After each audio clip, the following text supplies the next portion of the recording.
Alrighty, there, ladies and gentlemen, your nighttime, right time DJ Music. Good Lord have mercy. Have I got something for you folks today? Look at here. No more black pastors allowed in the Ahmaud Arbery trial. What the fuck? Where they do that at? I always thought that a courthouse was a public place that anyone can go at any time while court is being held and watch the proceedings, whether you be a pastor or whether you be a ditch digger. Constitutional right, am I correct? So how is it that this lawyer feels brazen enough to stand up in a courtroom with thousands and millions of people watching and say, we don't want the Jesse Jacksons and the Al Sharptons to come in here because they might influence the jury. They might intimidate the jury. That's what they might do. So we can't have the Jesse Jacksons and the Al Sharptons up off in this courtroom. No, Your Honor, I won't allow it. Why would he say that? Folks, this is a last-ditch effort to get his clients off. Well, in his case, his client. I don't have anything. I don't have a defense for what they did to Ahmaud. Roddy Bryant doesn't have a defense of why he got in his truck and chased down this kid for 5 minutes, corralled him, cornered him, forced him towards people with loaded weapons, a shotgun and a pistol. For 5 minutes he ran. We know this now. We know this from what the police said. And speaking of the police, we're going to talk about him too. See, I've been following this case. While most of you folks I see on the internet over there arguing with each other about who make the most money and who got this and what car you're driving this and who got the biggest girl and the best girl and all that, I'm literally watching history. Because you folks remember the movie Mississippi Burning about the civil rights folks that were murdered? This is the modern day equivalent to that. We know what happened to those civil rights workers. We know that the policemen were involved in their demise. In the same case here with Ahmaud Arbery, we know that the policemen were involved with trying to cover this up. We're trying to keep this under wraps. We know this. We know, now know, that when the first policeman arrived on the scene, he did not offer any first aid to Ahmaud as he sat laid on the ground bleeding out from 3 shotgun blasts. We know that the policeman came to that scene unprepared to offer any aid. When he arrived on scene, the first question out of his mouth that we could audibly hear him say, he asked the McMichaels, did you put your weapons away? But the thing about this, folks, as I'm watching this trial, I've noticed one thing, that policeman was too friendly with those 2 gentlemen. He had no fear for a man that said he just heard 3 shotgun blasts and he rushed over here. Now you'll also hear on his body cam that you'll hear someone breathing extremely heavy, like they had been running, like they've been running and out of breath now. I'd like to submit this as a food for thought moment. Was he involved? Was this policeman involved in chasing Ahmaud Arbery? Was that the reason why he was on scene so quickly? Is that the reason why he was so nonchalant about showing any aid, giving any aid to Ahmaud as he lay on the ground bleeding out? And in court, when they asked him, officer, why didn't you offer any first aid? Because he appeared dead. And I'm not trained to do that. What? You're not trained as a police officer to offer CPR. Is that what you're trying to tell the public? What the fuck is going on in Glenn County? What the hell are y'all doing down there? How are y'all training your policemen if the simplest of things is rendering aid, CPR, to someone that's an obvious distress, and you nonchalantly look over him and worry about the threat that's in front of you? That Mike Michaels had to be a threat to any other policeman. They should have been, and would have been considered a threat. This has nothing to do with race on our part. This has everything to do with race on their part. And it shows, from the lawyers to the policemen to the murderers. They chased Ahmaud Arbery simply for one reason: because he was black. Because he was a nosy black kid. The man that owned the house saw Ahmaud on camera several times in that place. He never called the police once on him. He never dialed 911 and said, this same kid is in my damn house again. As a matter of fact, in his interview shortly after the video came out, he said, no, I didn't give the McMichaels any indication that I wanted them to do anything. And I'm paraphrasing, of course. I didn't give the video to them. I didn't call them. But it's something that, in every neighborhood, neighbors look out for neighbors. It's one thing to look out for your neighbor, but it's another thing to chase someone down and murder them for doing absolutely nothing other than being nosy. Because he never took anything. We saw that. He never touched anything. He just looked around out of curiosity. But you'll hear the media saying, we don't want to turn this, we don't want to make this case about race. It is all about race. You cannot remove race from this case. Why? The prosecutor that stood up and said, we don't want any black pastors, also eliminated 11 jurors from the jury pool. 11 black jurors, I should say. So the one black guy that you'll see on the jury, that was the only one in Glenn County, in Satilla Shores neighborhood, that could have been impartial. But see, that's the thing about the law. It says you are entitled to a jury of your peers, and your peers have to be impartial. So the lawyers use just that, not as a racial strike, but as a preemptive strike, because they are allowed so many. So the lawyers use that in lieu of racial things. And then the judge comes back and says there's obvious racial bias in you choosing the jury, but there's nothing I can do about it. So don't tell the black population that we've made it about race, because the murderers, the killers, made it about race. The policemen that didn't do anything for months made it about race. The DA that didn't decided that not to prosecute these two made it about race. The lawyer that stood up in court and said no more black pastors made it about race. Now let's get to that. He said, we don't need the Jesse Jacksons and the Al Sharptons coming in there intimidating our jury pool. We don't need that.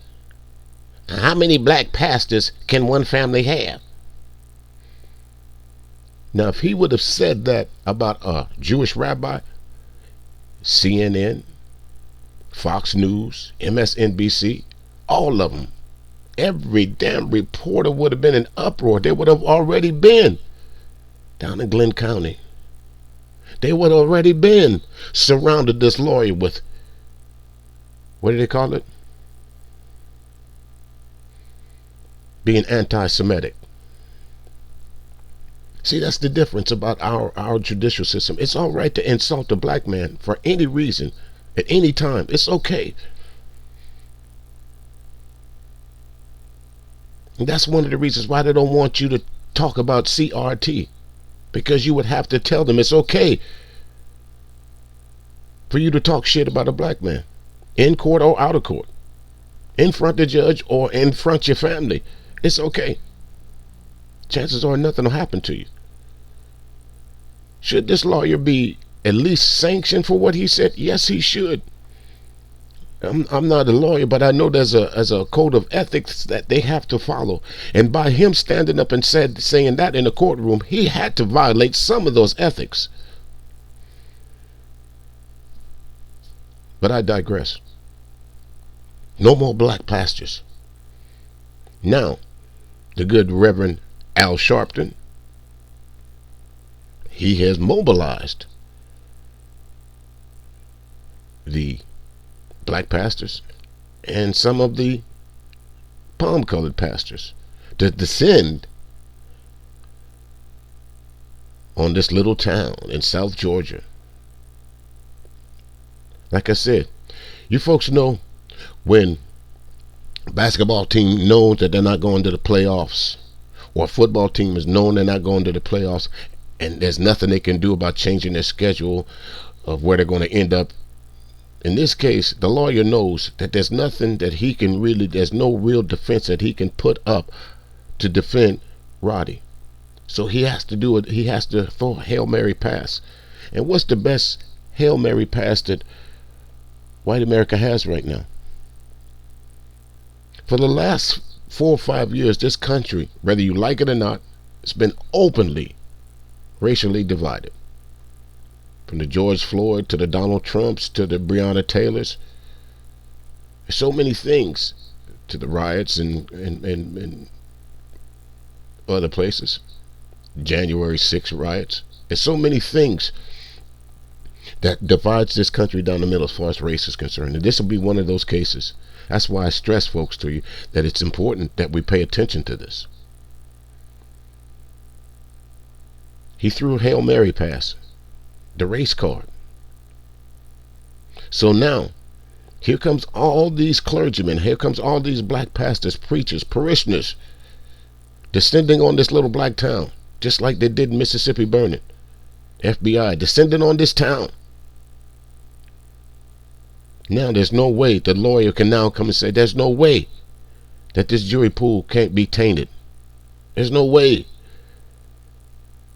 that they can be fair and impartial now with all that's going on, all the circus mentality and the circuitry of what's going on outside the courtroom now. Should this jury be sequestered? To be quite honestly, I think they should. I don't think they should be allowed any, and I dare I say it, I don't think they should be allowed any access to the public right now. And I know that sounds kind of evil and wrong to say, but that's the only way that this jury can be fair and impartial according to what this guy's trying to do. Because if they were sequestered, they would have no knowledge of none of this. So he can't come back later on and say, see, judge, see what I told you. Now I can ask for a mistrial. And we got to go through this whole process again of picking more jury members, of doing this, of doing that. Another 6, 7, 8, 9 months, even years. And the family still gets no justice. McMichaels possibly could get out on bail or bond. Roddy Bryant could possibly get out on bail or bond. Or worse, just like before, the DA decides not to go back and try and retry him. So this is the Hail Mary pass that this lawyer's thrown up at us. And it might work. A lot of folks try to compare this case to the Kyle Rittenhouse, whatever his name is, case. And there's no comparison. That case could go either way, depending on how the jury is looking at it. Did Kyle defend himself? Or was he culpable for the murders that he committed? You could say yes to both. But that's their fight. If you look at all the footage from that particular night when Kyle shot those folks, you will see that the majority of people out and about creating all this havoc and hell were white folks. This was white on white crime. But you don't hear it like that.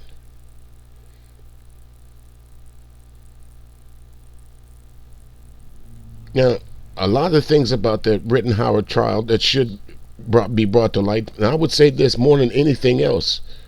Why has not his mother been charged yet? Why not? Why not throw some of the lesser charges in just in case you can't get him on killing somebody? Why not include some of those lesser charges of a minor having a weapon of mass destruction, basically? Because they feel they have a right to. Just like this lawyer felt that he had a right to tell the judge, we don't want black pastors here. Just like the McMichaels felt they had a right to chase Ahmaud Arbery down. And none of them, you can't convince any of these folks that I just mentioned that they did something wrong. Because that is the mentality of the majority of this country when it comes to white America. They see that they've done no wrong. Their whole life has been in a bubble of white supremacy. They believe this land is their land, and it was for them to be the judge, the jury, the executioner when need be necessary at any time, whether you hold a badge or not. At no time during the interview of these three murderers did they say, we were trying to make a citizen's arrest. We were trying to stop him and ask him what was he doing. That ain't your business.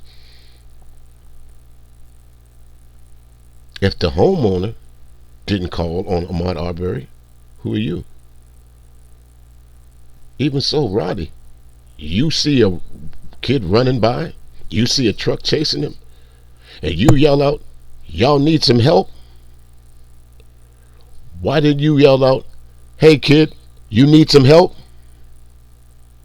Are they chasing you? No, because you were part of the chase. You try to act like you didn't know the McMichaels. But that Satilla Shores neighborhood is just like any other neighborhood. If you've lived there long enough, you know everybody. You know the comings and goings of that neighborhood. There's no way in hell that you're going to tell me that you didn't know that was the McMichaels chasing Ahmaud Arbery. You might not have known Ahmaud Arbery, but you damn sure knew the McMichaels. That policeman that was the first one to show up on the scene, he damn sure knew the McMichaels personally. Why did I say he knew the McMichaels? Because remember, the father used to be a part of the law enforcement down there. And if you listen to the testimony of the police officer that the first one on scene, he gives exact dates and times to where there's no way that he could have not seen the father at the police department. No way. They would have had to interact sooner or later. Just based on the times that the policeman gave that he was there. Just based on the times that we know that Travis McMichael, or Greg McMichael, was active in the police force. Because one of the very things he did after they shot this kid was he called up his policeman buddy, his policeman friend, and said, hey, I'm gonna need some help here. I'm in some deep shit. My son just killed somebody. And then you hear him say, you had to do it. You had no choice. Go back and look at the footage. Watch what the policeman does, folks. He shows no fear. No more black pastors. I'm talking about we made this case about race. No, you, white America, through your history, made this about race. Just like all the other lynchings that you've done over the years. From dragging a man down a road, tied to the back of a truck, pulling him in front of a church, and then setting him on fire. For blowing up the Alfred T. Murrow Federal Building, knowing that the majority of the children that were in there were little black babies. For storming the MOVE building setting it on fire, and shooting the people as they try to get out of a burning building. For rolling up in a park and shooting a 12-year-old kid playing with a toy gun with an obvious red cap on it 8 seconds after you encounter it. You guys made it about race. That this lawyer throws this Hail Mary pass. But I've talked enough, folks. I got a little help here to help me finish narrating the rest of this. His name is former officer Nathan Daley. He is he had put in 13 years in the police department. And I think of all the folks that I've seen covering this trial, he does it, as I say, fairly.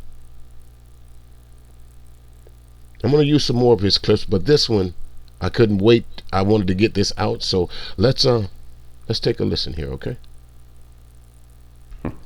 Hey YouTube, welcome back to my channel. This is Nathan Daley. I'm your law enforcement translator, here to give you insight, in-depth knowledge on all things law enforcement from a 13-year veteran, right? All you need to know about policing in this country. I'm going to translate it for you. Okay, now listen, I want to dive right into the situation. There's been a lot going on in the media. We have two major cases, Ahmaud Arbery, right? Kyle Rittenhouse. This particular video, we are talking about Ahmaud Arbery. What happened in the trial yesterday, right? You guys know it. Mr. Al Sharpton himself showed up. Showed up. Now, what bothers me about this whole thing is the attorney, right? The attorney for the McMichaels was so out of line. Well, the attorney, I believe this attorney is for William Roddy Bryant. I couldn't believe, right? I could not believe what came out of his mouth. I just couldn't. Now, you know what? Before I get into that, let me step back. Because there's a couple things I need to make clear, though, right? There's some discussions that have happened in the chat just kind of throughout the week. You know, of course, everyone's very expressive. I love it. I love when people express their opinion, right? I enjoy the discourse. I have no problem with it, but I have to make something very clear. And I'm gonna tell you why, because there's been different types of people, obviously, who come into the chat and they make statements, they make allegations, right? I've also made statements in reference to, of course, groups like Black Lives Matter. You might not agree with my opinion on them, but everyone has been very respectful. So I won't say anything about that. People have been very respectful about their own opinions, right? And we're going to dive more into it when we start live streaming. We'll talk. And see, here's the thing about that particular statement that my man made. And I'm not saying he did it, but Black Lives Matter, the election, none of this has anything to do with the killing of Ahmaud Arbery. But yet, down in the chat room, if you'll go to his chat room, you'll see things like Free Kyle Rittenhouse and this or that, or the obvious racial epithet that's down in there.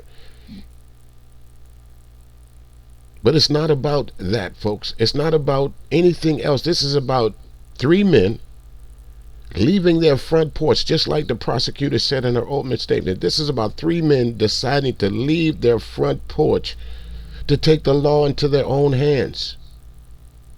And then taking the law into their own hands, they killed someone. They murdered someone. This has nothing to do with Black Lives Matter. This has nothing to do with going to the grocery store. This has nothing to do with what you're watching on the local news. This is all about what we clearly saw, a murder in broad daylight. It has nothing to do with politics. Has nothing to do with your grandma's recipe. Has nothing to do with black pastors coming to a freaking church. It has everything to do with these three men chasing this 25-year-old black kid down and killing him. That's all it's about.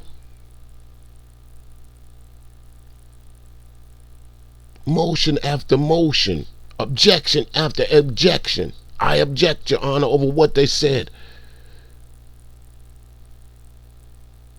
Well, let me ask, if I was a lawyer, let me see. I would say, Mr. Bryant, I would just want to ask you a few questions.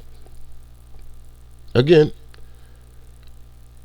what made you decide to go get your keys, get in your truck,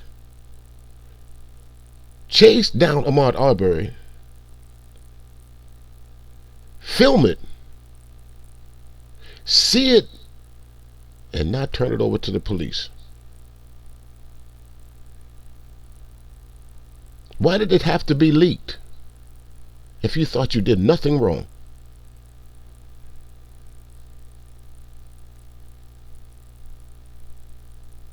End of story.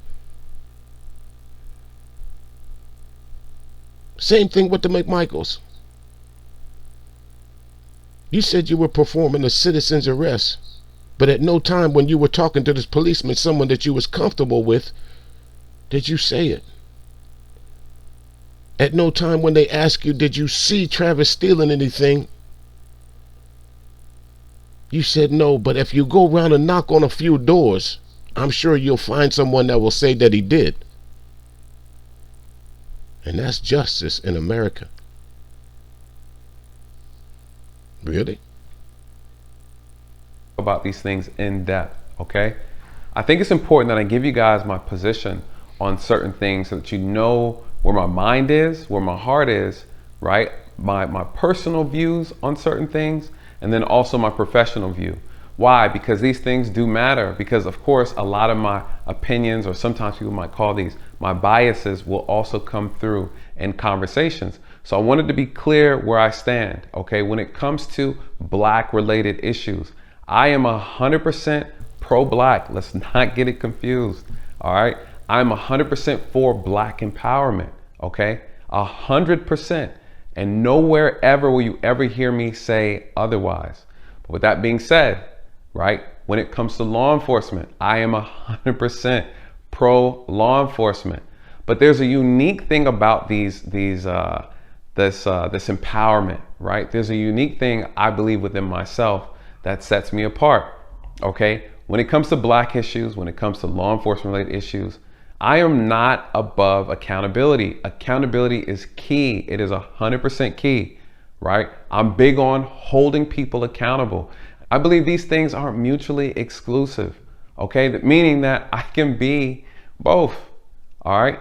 And I'm open for anyone who wants to challenge that. Now, why am I saying that? Because now Al Sharpton has entered into the limelight when it comes to this case involving Ahmaud Arbery, right? In this moment, he stepped into the courtroom, he sat in the back with the family, with the mother of Ahmaud Arbery, okay? And the attorneys had an issue with it. Let me give you my position on Al Sharpton, okay? My personal and professional. Why? Because as you know, his involvement with Black Lives Matter, his involvement with inequality, okay? These things also, a lot of his messages have bled over into obviously the criminal justice system. So I do have a professional opinion in regards to Al Sharpton. Now I'm going to be completely honest, okay? In reference to him, I respect what he stands for, okay? I respect what he stands for. I respect what he is trying to accomplish. What I will say though is I don't agree with everything that he says, and I don't agree with everything that he does. In a roundabout way, I think, my man, are you trying to ask the question, is Al Sharpton's presence a hindrance or a help? And I'm looking at young brother right here, and he seems to be maybe in his middle 30s, maybe late 30s at best. So I think I have a better, a unique, more perspective on Al Sharpton, because there was a time, you folks go back to when, again, Tawana Bradley case, and, you know, Al Sharpton acted a fucking fool. Let's just say it. You know, so his credibility was shot for a long time as far as black folks were concerned. You know, this young girl said something happened to her that didn't happen, and Al Sharpton was all in the news demanding this, demanding that, without doing his due diligence first. So that sort of tainted his reputation and labeled him an ambulance chaser. Because a lot of times, the only time you saw Al Sharpton and, dare I say, Jesse Jackson is when something major happened. And you see them any other time. So I can understand what he's saying about Al Sharpton, and sometimes is he a hindrance or is he a help?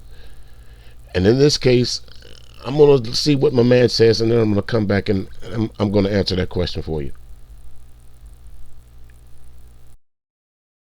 Okay, that's my stance on him.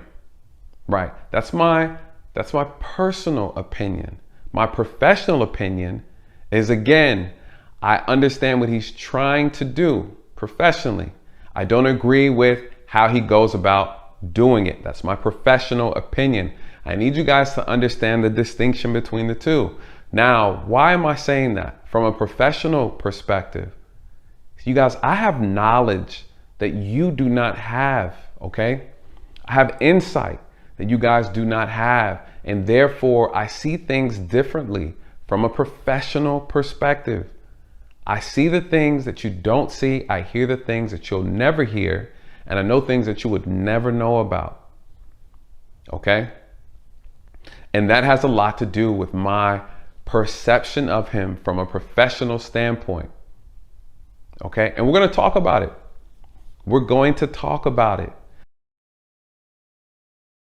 Well, just in that statement alone, I understand exactly what he's saying. Because I was in the military, and there's some things in the military that, you know, the civilian population really has no need to know.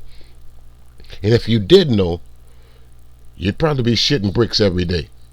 So it's best that you don't know. So I'm just going to leave that statement where it's at.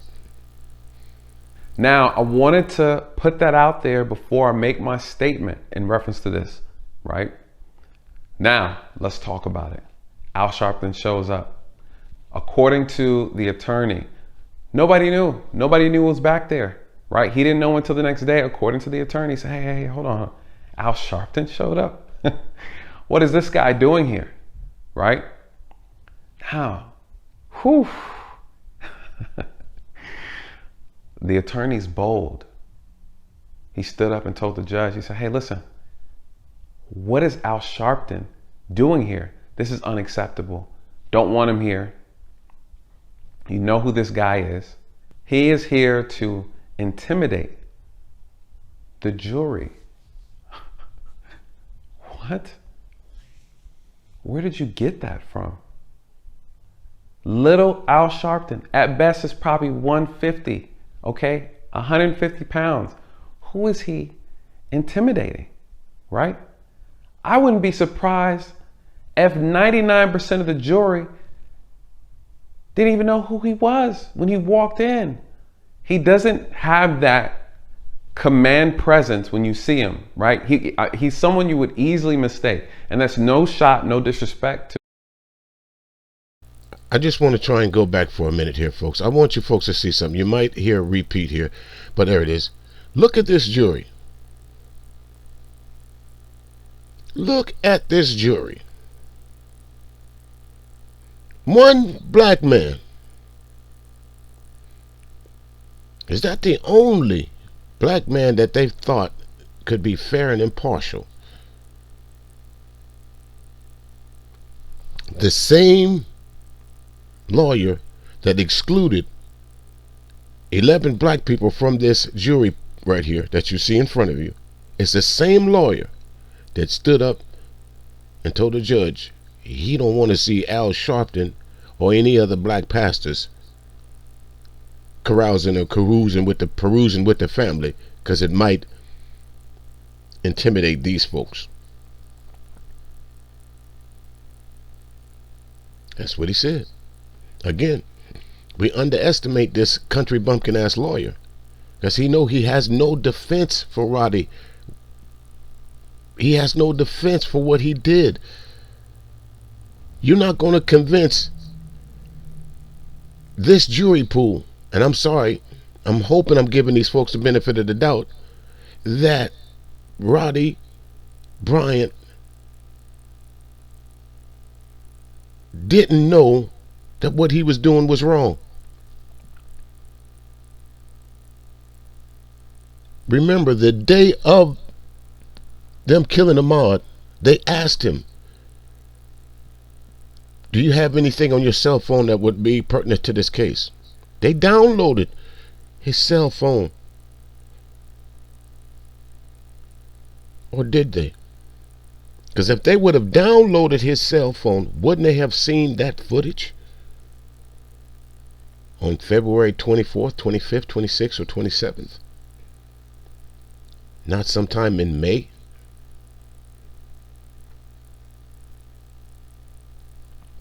I'm just saying. So ask yourself again, who made this about race? It's not black folks. Didn't even know who he was when he walked in. He doesn't have that command presence when you see him, right?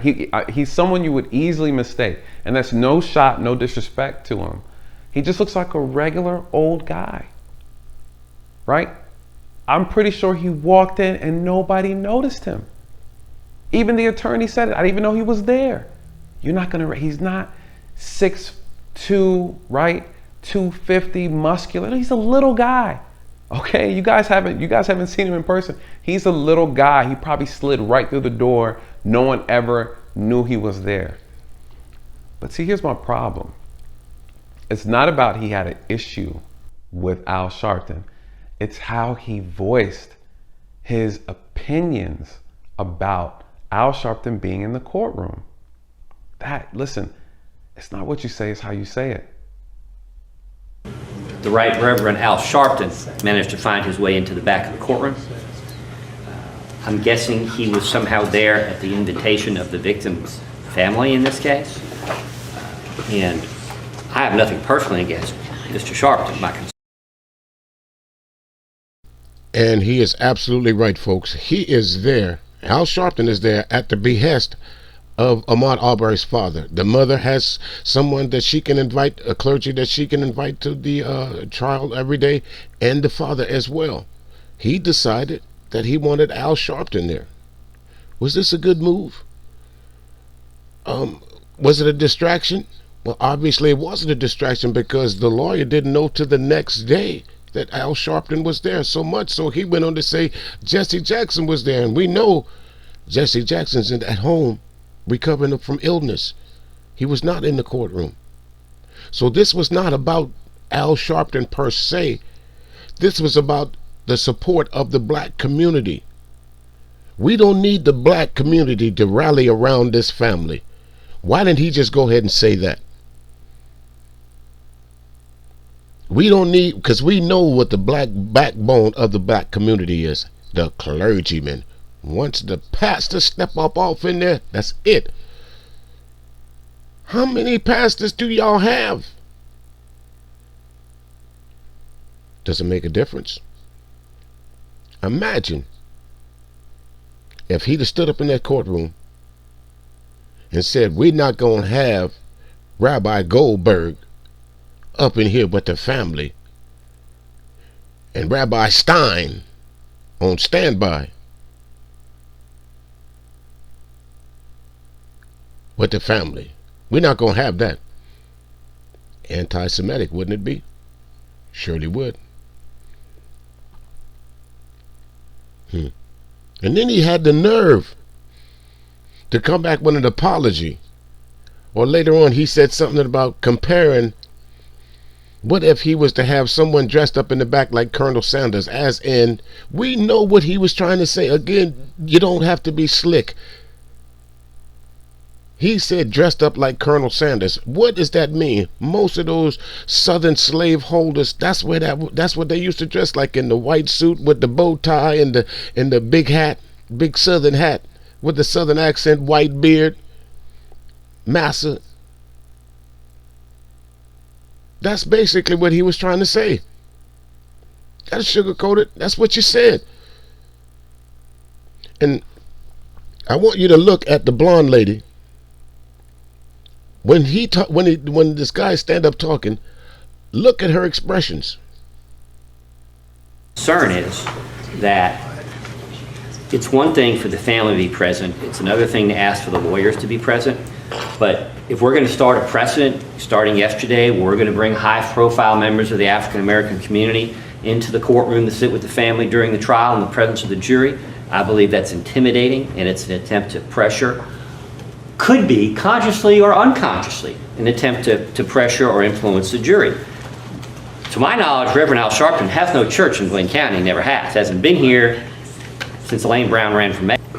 Obviously, there's only so many pastors they can have. And if their pastor's Al Sharpton right now, that's fine, but then that's it. We don't want any more black pastors coming in here, or other Jesse Jackson, whoever was in here earlier this week, sitting with the victim's family, trying to influence the jury in this case. And I'm not saying the state is even aware that Mr. Sharpton was in the courtroom. I certainly wasn't aware of it till last. What he said was distasteful. It lacked decorum, right? No sense of professionalism. It was extremely racially insensitive. Extremely. Not only did he disrespect the courtroom, he disrespected the people in the courtroom. He disrespected Al Sharpton. He disrespected black pastors. I don't want, black pastors shouldn't be in here. You know, why some black pastors? What?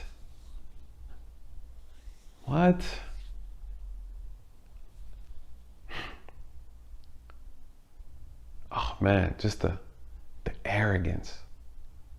The arrogance behind those statements. How many pastors, out of all the pastors, all the black pastors here, you want Al Sharpton? Dude, who are you? You could have easily have just walked up to the judge. Hey judge, I need a moment. Can we remove the jury? I need to talk to you about something. I need to express something. Can I? Hey, Your Honor, listen. Al Sharpton's here, okay? You know he's a high-profile figure.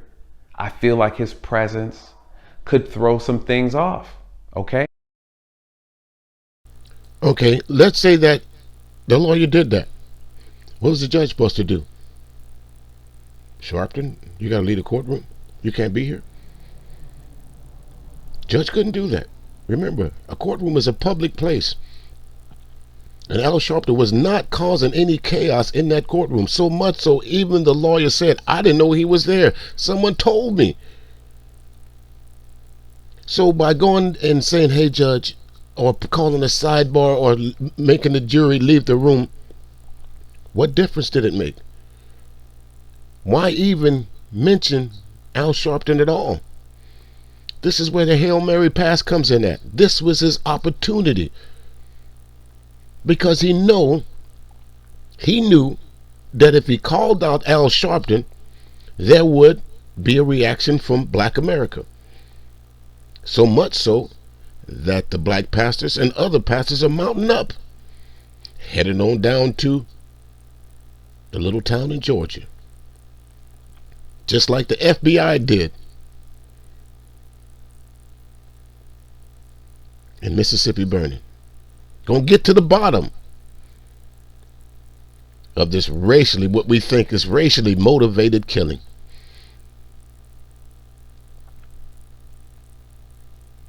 So what better way to throw a bomb or to throw a monkey wrench into this obvious what's going to be a conviction to these three than to throw in the big race card bomb? Boom. There's no way it can be a fair and impartial jury. Now look, Your Honor, we got the entire black congregation coming up in here every week. Can't have that. It's going to intimidate these white jurors. We can't have that. Sure can't, Your Honor. I declare mistrial. That's why he mentioned Al Sharpton. The race card is played by them, not us. And on several occasions, too many occasions, the race card is played against us, not for us. If we use it, it's reverse discrimination. If they use it, is justification.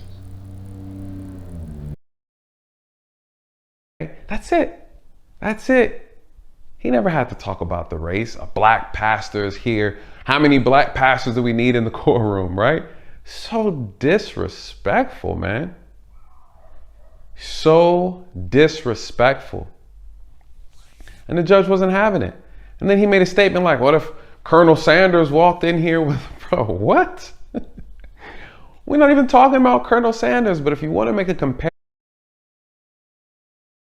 When you see a picture of Colonel Sanders, what do you think?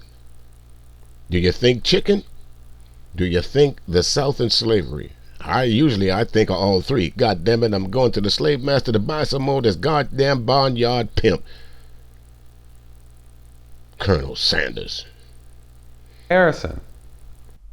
If you want to make a solid comparison, I'll make one for you. What if that was a rabbi? What if this trial was in reference to a Jewish kid that was killed by the hands of a group of people? And the mother wanted a prominent Jewish rabbi present in the courtroom. Do you think he would have stood up and said something like that? Hell no. Whew. Do you think he would have said something about a rabbi? Hell no. That's Nick Cannon. Do you think he would have had the confidence? Do you think he would have had the gonads, right? Hell no. Do you think he would have stood up and said, I don't want any Jewish rabbis in this courtroom? Of course he wouldn't have. No, he wouldn't have said it. I don't want any Jewish people, high profile people in this courtroom. She could have got a regular schmegular rabbi, but she wants this guy.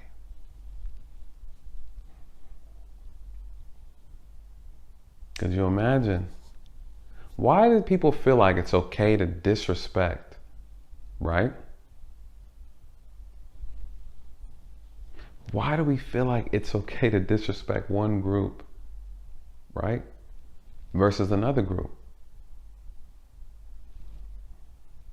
You know, this is what we talk about when people talk about cancel culture and all this kind of thing.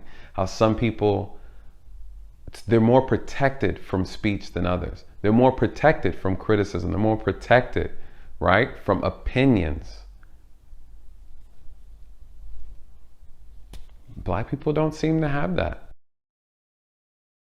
We sure don't, folks. Prime example of what was going on with Dave Chappelle and how he called out the alphabet community, saying, you guys, you quick to say something when you feel it's homophobic or something like that that's being said against the gay community. But if it's something that's said about the black community, just like right now, where's the alphabet community now condemning this lawyer?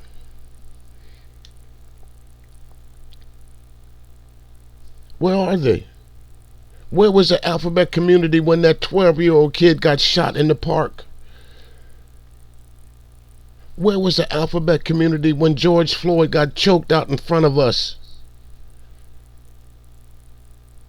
And more importantly, where was the alphabet community when this backwood, around the corner, shade tree lawyer said, we don't want no more black pastors coming up in this church supporting this family, because that's what it boils down to. We don't want no more black pastors coming up here saying sorry for what happened to your son. Move on. Nothing to see here, because that's what they tried to get us to do before. If you go back and you listen to Ahmaud Arbery's mother, they told her, the very same policeman that's the focal point of this case, she said, I wanted to see who this guy was because he was the one that called me and told me that Ahmaud was killed in the commencement of a robbery. or during the commencement of a robbery. Not that her son was chased for 5 minutes, shot at close range 3 times with a shotgun. Not that the policeman came up to the scene when her son could have possibly been still alive. That the policeman didn't offer any aid. No CPR, no nothing. He was more concerned about the 2 white men that was covered in blood.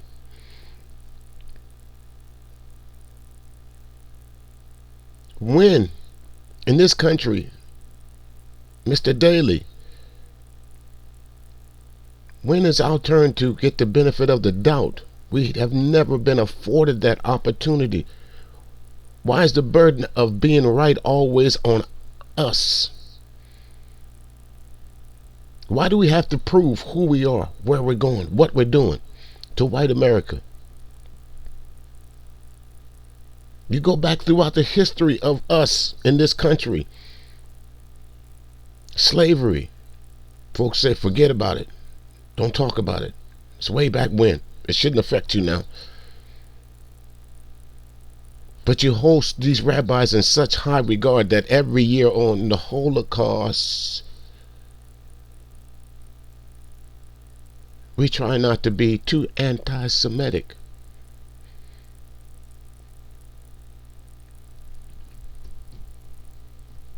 It's the history of the United States of America, folks, that we have to prove who and what we are. Remember, we had to have walking papers. Remember? And Master Mo send you down here, boy? Yes, sir, here's my papers. That's in the 1700s. Isn't that the same thing that in 2020 that happened to Ahmaud Arbery? What you doing, boy? Stop or I'll shoot you. If you try to run, I'll shoot you. Bam, yow. They hunted that kid down, chased him, and murdered him. And now folks try to make it about race. It was already about race. It's about convicting these 2 race soldiers. It's not about right and wrong. It's about conviction. It's about fairness. It's about the judicial system. The same way it bends its neck for white America, it's the same way we wanted to bend its neck for black America. There's so many of us right here, and I'm going to say this again because I always say this at some point in my stream. There's so many of us out here that want to call ourselves African American. That's just a label they put on us. We are black Americans. I was born here in the United States of America. The only difference between me and palm color America is just that. They are white Americans. I'm a black American. No white America that the heritage that's from Germany says I'm a German American. It's only when it comes to skin color you guys try to put our ethnicity in front of it, or where you think our ancestors came from, or you must be African. You must be Swedish.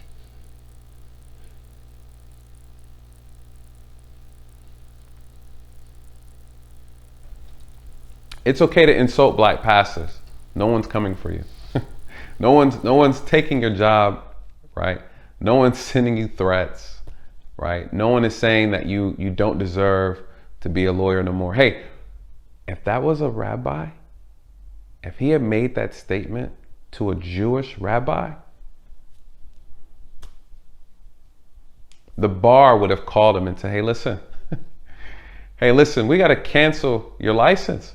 You can no longer practice on earth, right? You can't practice here anymore. You're done. What he said was out of line, right? What he said was out of line. I hope Al Sharpton shows up tomorrow and the next day and the next day. I hope Al Sharpton shows up every single day. I don't care how you guys feel about him personally, right? I don't care. What he said was disrespectful, right? And then the nerve to say, hey, he shouldn't be in this courtroom. It's public property. And you know what I noticed? You're defending someone who doesn't understand public property. You don't control other people on public property. It's not your position to tell anyone who can and cannot go into a public courtroom. And he is absolutely right. If there's no point to be made of this whole entire video, it's that white folks feel they have a right to. Even in public, they feel that they have a right to. Y'all think this is the rise of the Karens? No, white women been doing this shit. It's a fad now. It's a fad to report the Karens. White women been doing this shit. They've been doing this. Sticking their nose where it don't belong. Because they feel they have a right to. Like the man said, the only religion that isn't considered a religion is white supremacy.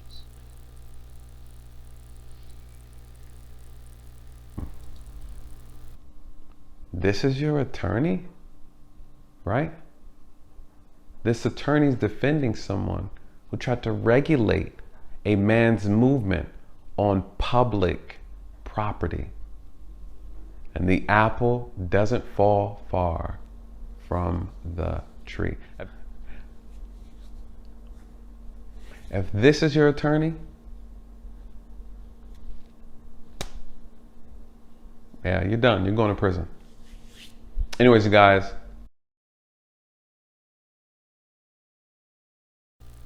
Yep. If that's your attorney, you're going to prison. And that attorney understood that there's nothing that he could do to change the outcome, no matter what jury pool that he puts together. No 12 jurors in their right mind, with any sense of morality, can say that on February 23rd, around 1 something in the afternoon, broad daylight, Ahmaud Arbery should have been gunned down like an animal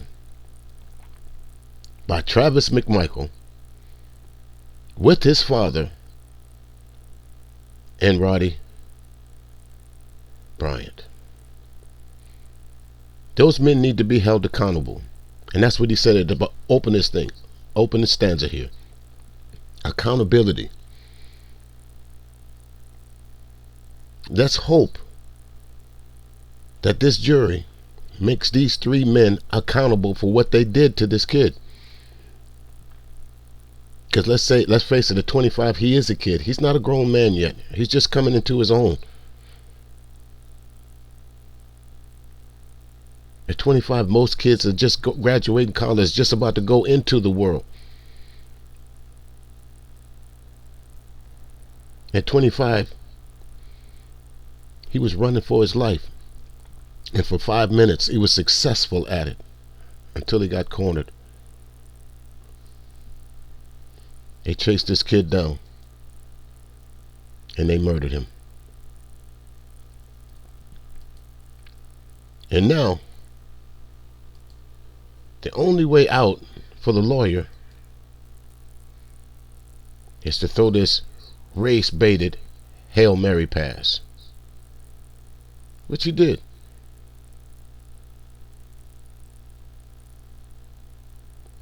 So, ladies and gentlemen, I'm going to leave you with that. Thank y'all so very much for tuning in.